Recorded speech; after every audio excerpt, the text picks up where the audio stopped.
This is your daily briefing. You're most welcome to it. Where have you been? It's been a while. I've had my teeth done. Listen, the world these days is full of people who think they're fascinating. And in actual fact, most of us aren't that interesting at all. So less about me, more about the football. What I will say is it was a massive job, not for the faint of heart. Would I do it again? Yes, I would, but I would have probably done it 20 years ago. That's right, on my 15th birthday. So what we're going to do here is, because I'm going to be, a bit rusty, and I am going to be honest with you, I'm still getting used to the choppers. So we're going to kick off with a bit of a small recap thing. That'll just ease us gently back into it. And then I'll be coming at you on a more regular basis, which is fantastic news. I'm sure you'll agree. Postecoglou. He wasn't here last time we spoke. Proved that he can do it in the Premier League. Hurrah. Well done, Daniel. All is forgiven. But no, not really. There are people out there that will tell you that we've been rescued from a living hell, but it's a living hell that he inflicted upon us. This is a guy who, look, just get this succinctly as possible. All the stupidities that we've had to endure over the last 20 years plus have been because of this guy. So we're looking at here, where are my notes? StubHub, utter stupidity. The Y word debate, utter stupidity. And just in recent days, I don't want to go down the political thing because I don't like politics in football. I don't like anything in football. I've told you before, I don't like, can I have your shirt in football? What I like in football is football. So no buskers, no stupidity, no craziness, no commercial tie-ins. All of that stuff repulses me. What I want is football, and it's something that this club, this regime has not focused on over the last 20 odd years. And on the Y word thing, had this appalling business in the Middle East. What a surprise. And the club's stance is disgusting, in my view, absolutely disgusting. If you're going to get involved in this nonsense, if you're going to be parading the Ukrainian flag, if you're going to be putting up flags with rainbows on, and that's something I've got to be careful what I say on here, then you need to get the messaging right. And this company, these parasites at ENIC, they always get the messaging wrong. It's the one thing you can rely on. Demolished the stadium. There was nothing wrong with it. The list continues, selling our best players and prioritising commercial success over footballing success, which of course comes on the heels of the fact that they've never, ever backed any of the managers they've employed.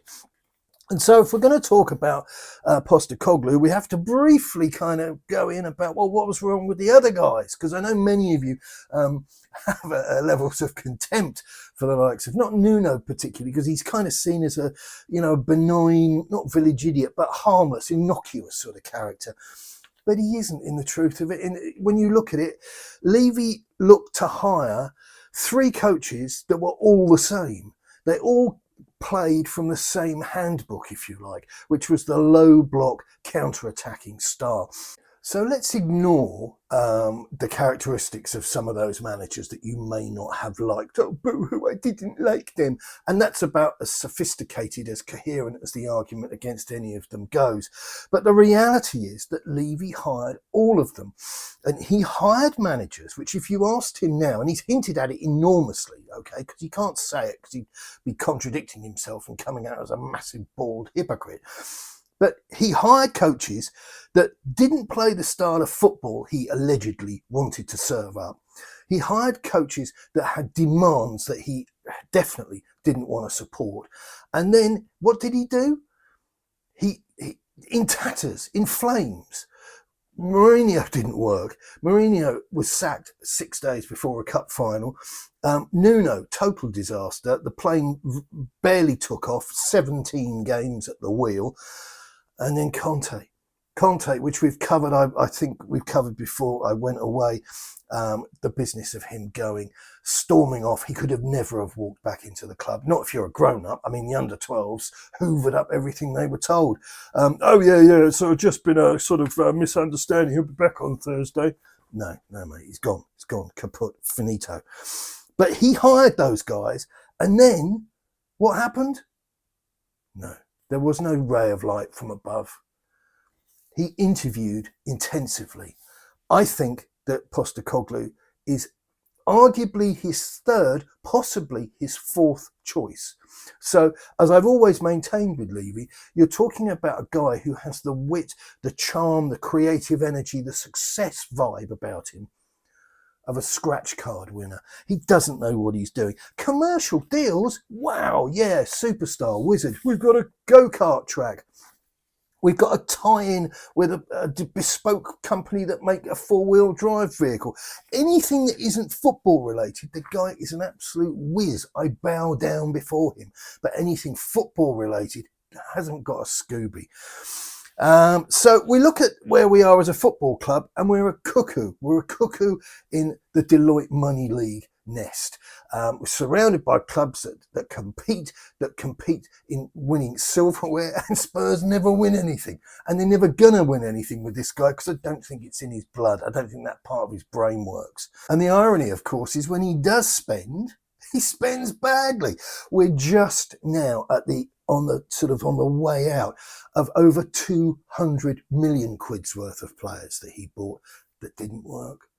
And they didn't work for various reasons. There was no bad luck. It was all stuff that could have been prevented by employing somebody who understood the task. So where do we go with Postecoglou now? Well, come on, mate, cheer up. Top of the table, gonna win the league. What's wrong with you? Hanging on to the past. Well, the trouble is the past is intrinsically linked to the future when it comes to Spurs because this guy isn't going anywhere. All we can hope for is that he involves more other people that aren't ENIC people, to do the work. And that way we end up getting better players. We get players brought in a more timely fashion. And basically anything that doesn't involve him is an improvement. If you don't think we need more players, then you're an absolute clown, I'm afraid. And if you were, for example, a regular reader of my Substack, then you get the breakdown and you get all those pretty graphs that show how we go when we start to make substitutions or we suffer injuries. So if you don't think we're going to suffer any injuries, you don't think we're going to need to make any substitutions, then yes, I'm with you. We're going to win the title. No problem. January will be interesting. I'm aware it's an acutely awkward month for doing transfer business, but I'm not an unreasonable person. What I want to see is some meaningful indication that he's going down the right path for the first time in his life. So I don't care what it is. It could be another goalkeeper. It could be anything you want. Doesn't have to be a ton of money because, as we've seen, as it's been proven to us time and time again, when he does spend money, he doesn't get it right. It's not that he's tight, it's just he's incompetent. So I want to see something that gives us hope that he's it's the penny's dropped, because even this numbskull, and that's what he is, when it comes to football, he's a numbskull. Even he can't possibly believe that he can get away with not backing the Aussie. That's it for me for now. Treat me mean, keep me keen. I should be back on a more regular basis. Transfer stuff and so forth. I've got to say, a mega bid came in, and I'm very much looking forward to fronting the Caught Offside video show, which will be coming out in the coming weeks. But in the meantime, good luck. Keep it on them.